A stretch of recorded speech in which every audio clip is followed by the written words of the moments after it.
4 दिन का आयोजन ये रखा गया। ब्यास नदी के किनारे गुरुदेव के संकल्प से यह आश्रम स्थापित है। 89 में जून में जब गुरुदेव आए थे तो यहाँ पर गुरुदेव ने रूपरेखा यहाँ की बना दी थी और यहाँ का सब उसी प्रकार से गुरुदेव ने व्यवस्था बना दी थी।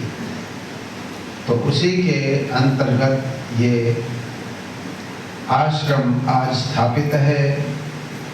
बड़े बड़े कर्मठ गुरु भाइयों ने इसको बनाने में सहयोग दिया है, मन दिया है, शरीर दिया है, तन दिया है, बुद्धि दी है। केसी शर्मा, कृष्ण चंद शर्मा, प्रकाश गुप्ता, बेसर राम आदि आदि, हरि सिंह जी तो अभी खैर हैं।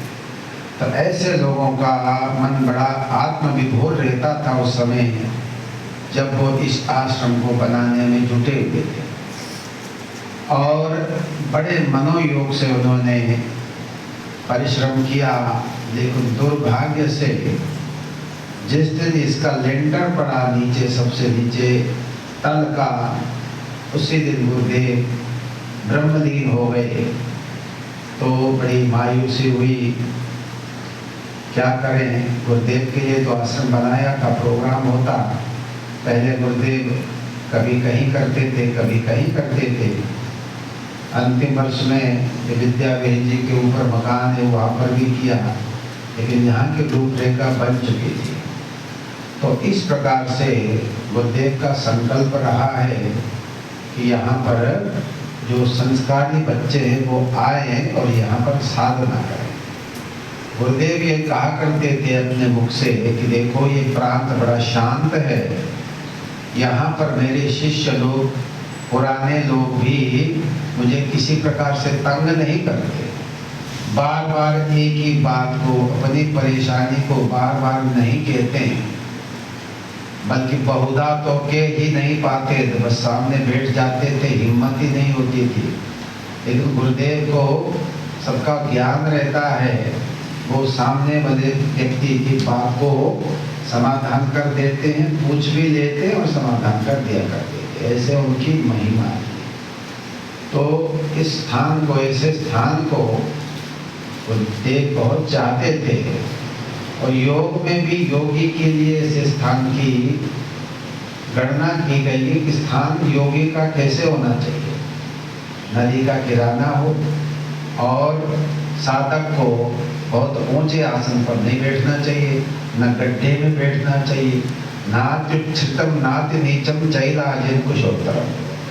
ऐसे समतल भूमि पर जहाँ प्राकृतिक दृश्य हो, चारों तरफ से ठंडी ठंडी सुहावनी हवा चलती हो, वहाँ पर ध्यान स्वाभाविक रूप से लग जाता है।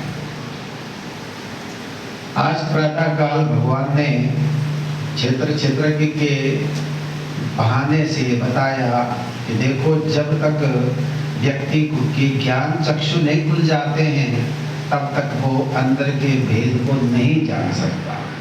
जब तक जीव को दिव्य दृष्टि नहीं प्राप्त होती है तब तक वो अज्ञान की अवस्था में ही रहता है। इसलिए भगवान ने कहा अर्जुन से, देखो योग को करने के लिए 2 उपाय है।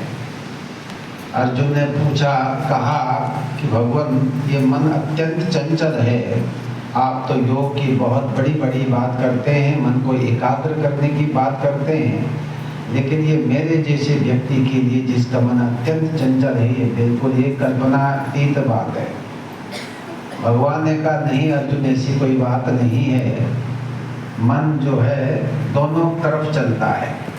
पतंजलि जी ने भी कहा, देखो मन की दोनों अवस्थाएं हैं, ये एकाग्र भी होता है, ये सर्वावस्था में भी रहता है, ये चंचल भी रहता है, बटा हुआ रहता है, और यदि इसको हम एकाग्र करें तो ये एकाग्र हो जाता है और फिर उसके अंदर सारी शक्ति आ जाती है, आत्मशक्ति आ जाती है, दिव्य दृष्टि पैदा हो जाती है। तो भगवान ने कहा, देखो ठीक है, मन अत्यंत चंचल है, लेकिन इसके लिए 2 उपाय हैं। अभ्यासेन तो वैराग्येण चक्रियते। कहते अर्जुन